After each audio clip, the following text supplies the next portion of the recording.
So I've had a bit of a delve into kind of the self-improvement side of YouTube, and a very common thumbnail hook that I see in videos is like how to be in the top 1%, how to get ahead of your peers, how to be the number one student, how to be the like top 1% like person within your industry. And I kind of think like it's these videos are kind of like striving away, like or like deviating away from the main point, because it's self-improvement.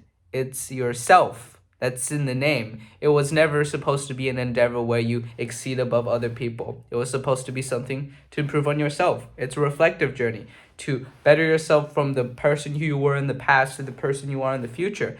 And comparing yourself is not like obviously it's not gonna work, like, or it's just like antithetical to that process, I think personally.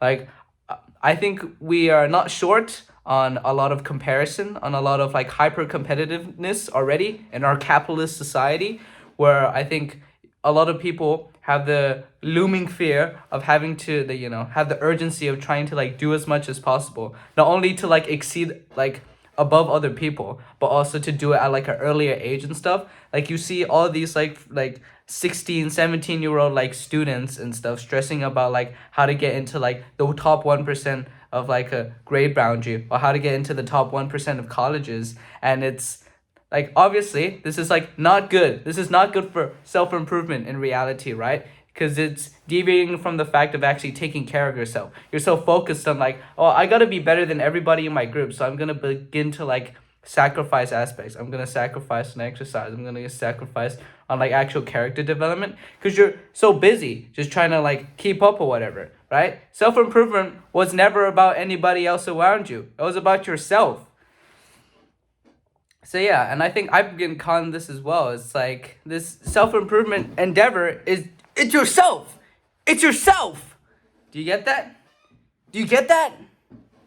So yeah, stop comparing yourself to other people, because it's not bringing you joy. It's not a joy bringer. It's a joy thief. It's thieving you joy. And yeah, also people like progress at their own rates and stuff. Like for example, when I was like getting into working out, I was very inconsistent and stuff. And if I were to like keep on looking and comparing myself to like I don't know, like random people I see on the internet, or even my peers, right? Like everybody in my friend group's like actually freaking jacked, man.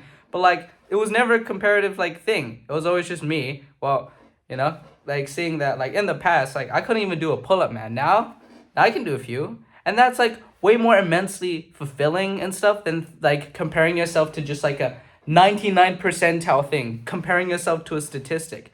So that's something to think about. Rant over, and 68 days until graduation. Bye.